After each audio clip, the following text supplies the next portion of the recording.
मैदान है, उत्तर भारत के मैदान। सबसे पहले इसका विस्तार देखो। उत्तर भारत का मैदान लगभग 7 लाख किलोमीटर स्क्वायर वाले क्षेत्र में फैला हुआ है और जो प्रायद्वीपीय भारत का पठार है इसका क्षेत्रफल 16 लाख किलोमीटर स्क्वायर में फैला हुआ है। ठीक, अब ये जो उत्तर भारत का मैदान है इसे इसके कौन कौन से भाग है, पहले इसका विस्तार आप देख लेंगे। जो हिमालय पर्वत है, हिमालय पर्वत का जो अंतिम भाग है शिवालिक, शिवालिक के दक्षिण में है और इधर जो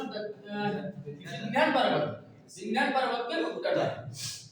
अब अगर इसमें देखेंगे आप तो इसमें क्योंकि नदियां जब यहां से आएंगी तो पर्वतों के जो गिर पद होते हैं वहां पर कंकड़ पत्थर इकट्ठा करेंगे, तो जो सबसे पहला वाला भाग है उसे बोलते हैं भावर क्षेत्र या भावर प्रदेश।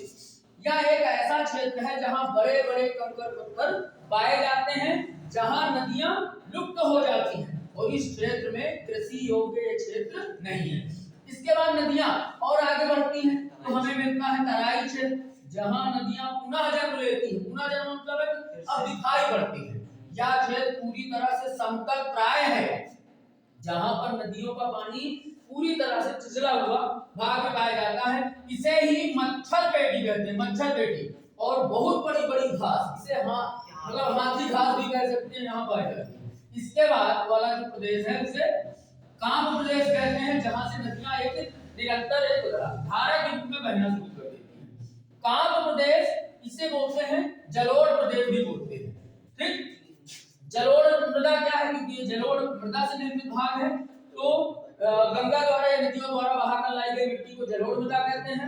इसे गंगोत्र क्षेत्र भी कहते हैं क्योंकि प्रमुख नदी है यहाँ की गंगा नदी।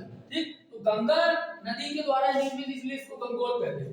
इसके दो भाग, एक है बांगर प्रदेश और एक है खादर प्रदेश। बांगर प्रदेश कहाँ है, जहां पर नदियों का पानी या बाढ़ का पानी प्रतिवर्ष नहीं पहुंच पाता है और यह क्षेत्र कृषि योग्य नहीं है और पुरानी जलोढ़ को जो है बांगर कहते हैं। ये क्वेश्चन एसएससी जीडी वगैरह में पूछा जा चुका है।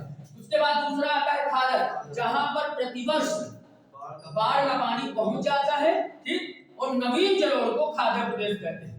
ठीक है, तो इसमें इतना हो जाएगा।